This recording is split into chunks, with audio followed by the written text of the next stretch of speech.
Today I'm going to sort out my car. It's got some advisories on the MOT. The driver's headlamp is misty and potentially could be reducing light output, so I'll need to change that. You can see it compared to the other one. The other one is nice and shiny. Also, the number plates have deteriorated and they've got black marks around the screw holes, so I'll be changing these too, and I'll show you how I'll be doing that. The mirror indicator lens is also cracked, so I'll buy a new one, and I'll be showing you how I'll be fitting that too. But let's start with the number plates. You can see the back number plate has got rusty screws, and this has damaged the number plate itself. First of all, I'm going to unscrew them. The left one is a bit tricky as the screw head is very rusty, so I'll have to be careful when unscrewing it that I don't shear the head. That's got it. Okay, now I'm going to drill two new holes in the new number plate. I'm going to drill these in exactly the same position as the old one. So I'm going to be using the old number plate as a template, and I'll just sit this underneath the new one and then draw exactly where the holes are going to go. Now I'm going to make sure I've got the right size drill bit, so I'm just checking that the drill bit fits through the holes. Yes, that's the right size. Now I'm going to drill the holes that I've marked.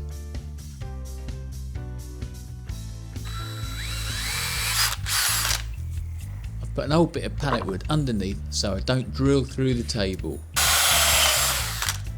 Great, that's the two new holes drilled. Now I'm going to be using these new number plate screws and fixers. All you have to do is to put the screw cap over the screws. Now it's as simple as screwing the number plate back into the existing holes on the car boot, and then just push the caps on top and they click in place.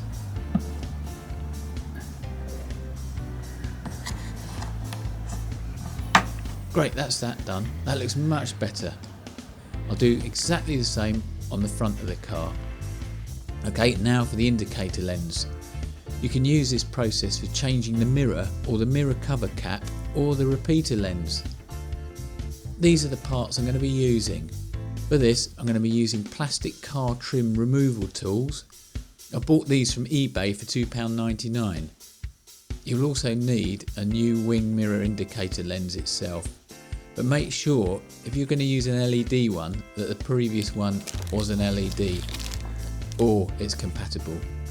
I've got a Torx socket set. I'm actually going to be using the T10 Torx socket.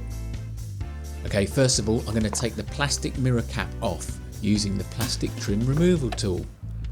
It's just basically a flat bit of plastic that you can get between the gap and prise it apart, and it's not going to damage the plastic painted mirror cap. It just pops off with a little bit of wangling. Now I'm going to take the mirror off. I'm now getting the plastic tool just behind it to lever it off, and it just unclips. I've unplugged the mirror heater component plug.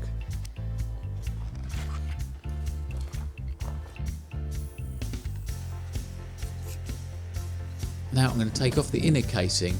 All I'm going to do is to pinch the clips to release the inner casing, then it just pops off.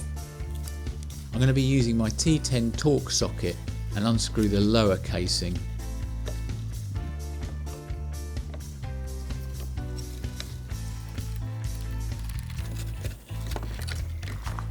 Now I'm going to unscrew the two Torx screws that are holding the indicator lens in place. I'm using my other Torx tool for this as it's a little bit easier to get the leverage onto it. The indicator lens just clips off and then take the plug off. I'm using my pliers just to get a better grip on the plug, but I'm going to be very careful to make sure I don't crack anything. Now to put the new lens on. Okay, now it's just going to go all back together again, and I'm just going to repeat the process in reverse. Plug the new lens in and then screw this back onto the bottom plate.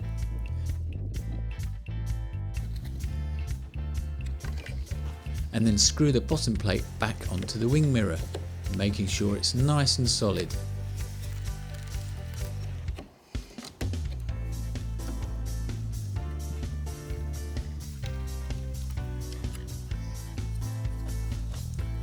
and then clip the inner casing back on and clip the outer casing back into position, and then plug the wing mirror heater component plug back on, and then just push the mirror very carefully into place. Try and push this just in the central position, just where all the clips are directly behind it, rather than pushing the force on the outside of the mirror, as it's more likely to crack. And then it just clicks in position. Great, that's all done. Right, that's now the MOT car advisories all fixed. I've got a nice new lens wing mirror, and the number plates are all nice and new on the front and the back. And I've also changed this headlight, as before it was very misty. I bought a second-hand one from eBay, and then now they match up with no fogging on the lens. Thanks for watching, and remember to subscribe to my channel.